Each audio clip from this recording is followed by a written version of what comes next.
Good day, everybody. Welcome back here to the library. And for our next check-in here, 4,000 words or more, as myself and my friends are attempting to complete the National Write a Novel Month Challenge that happens every year here in November.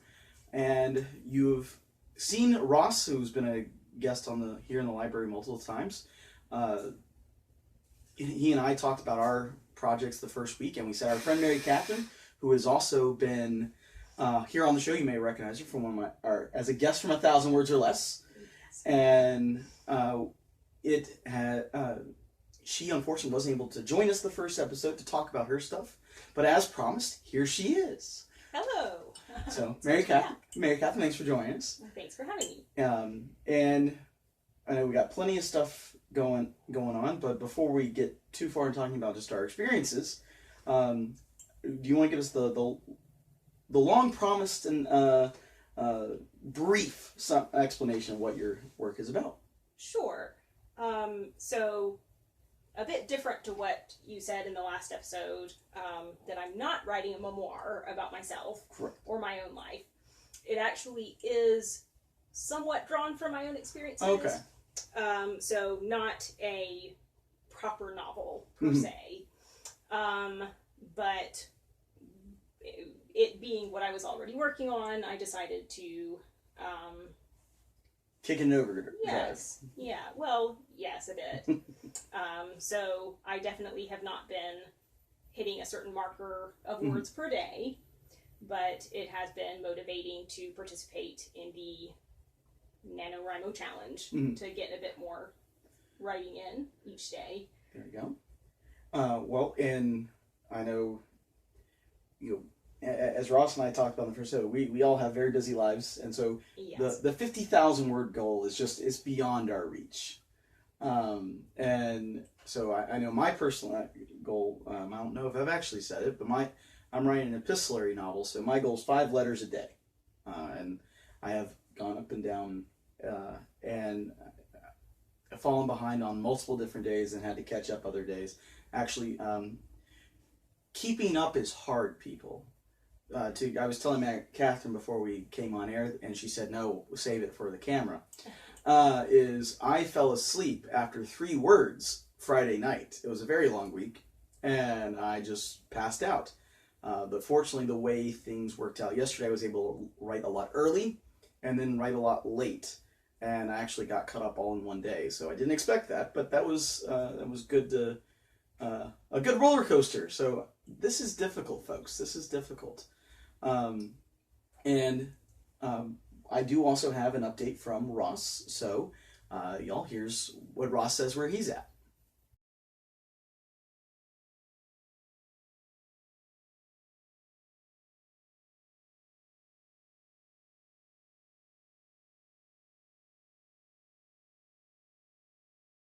All right, so that's where Ross is at right now, and that's where I'm at right now. And so Mary Kathryn's told us about hers, but something I did not know until after we started this whole thing is that Mary Kathryn you've done this before.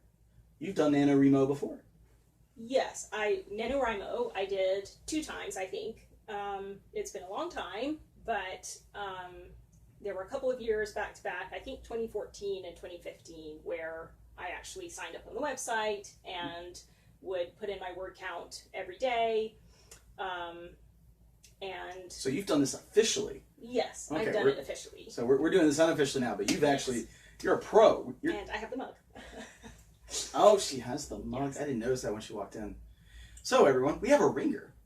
Well, that's then. I guess obviously we don't have quite the high stakes that you would have had at that time, but what are then some of the things that, having done this a couple different times already, what are some of the big challenges that you see when you're trying to keep this kind of level of writing up for an entire month? Well, we're doing it unofficially this time, so it's really right now it's more of a motivation for me to write when I get home from work versus not writing at all. When I did it before, I found it very motivating to have a word count, and was able to pretty consistently hit my word count. I was at the time not working, and also not a parent, so I had a little more time. Those two things do take up a little bit of time. Yeah, just a little bit. But I think for both of those periods of writing, when I say memoir, it sounds very pretentious, but that's not necessarily how I mean it. I don't write about my life or my family because I feel that my story is special in some way, but because I think that really all of our stories, because we're all living our story, you know, each of us is living a life that is a narrative. And so to some extent, all of our stories are overlapping with each other. We're all living to some extent the human experience. Right. And I think for some of us, not necessarily having, if you feel the need to share your story, but you don't necessarily have an audience for it, then writing is a way to process your experiences and hopefully learn from them and also get to the truth in them. I think too, if you were trying to make any kind of changes in your narrative, that it can be helpful to have writing as a way of reflecting. Okay. And you know, I think you, Ross, and I all have very different. We all bring something very different, I think, to when we write, and I always admire that. I mean, my life is in my stories; it's there, but it's tiny bits and pieces and covered up by layers of fantastical elements that but I always appreciate that very open honesty that I think we see in your writing. So I do have one other question though, about your previous experience at NaNoWriMo, which is, all right, so you were hitting your word count. Were you able to actually finish the story you set out to tell? So, well, and that was another, I suppose, weakness from both of those experiences. I had a sort of general idea of the story I was wanting to tell, but the kind of time frame that I picked was too narrow, and then I didn't have a clear enough arc, I guess. So I had some characters, and I had whatever were the actual events that happened in my life. Something that a professor said to me in the one writing class that I took in college. He said, because at the time I was also writing a story that was based on something that happened in my real life. He said, you know, the thing about fiction is sometimes the person that dies in real life doesn't die, or, you know, you have to change things to fit whatever the truth of the narrative is that you're writing, as well as the truth of whatever did occur.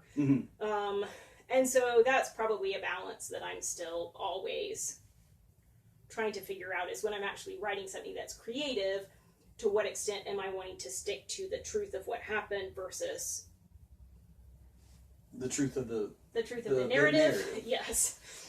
So. Well, I look forward to hearing how it all turns out in the end, and hopefully, at the end of the month, you, I, and Ross will actually be able to be in the same room all at one time, and we can talk about how our experiences over the course of the month. But thank you very much for coming in. So everyone, don't forget, Mary Kathryn does have one book. It's on my website if you're interested in it. But hopefully we'll get to see more from you as we go forward, because you're a fantastic writer and we all want to see it. Thank you. So everybody, there'll be another update coming soon. I know Ross and I have talked about getting him back in here so you can hear him and his unique sense of humor give his own verbal update on his place. So maybe in about a week or so we're going to be able to pull that off. But in the meantime, follow me on Facebook or Instagram if you want to see how I'm doing. I've been posting updates there as we've gone through the month. And until next time, have a wonderful day.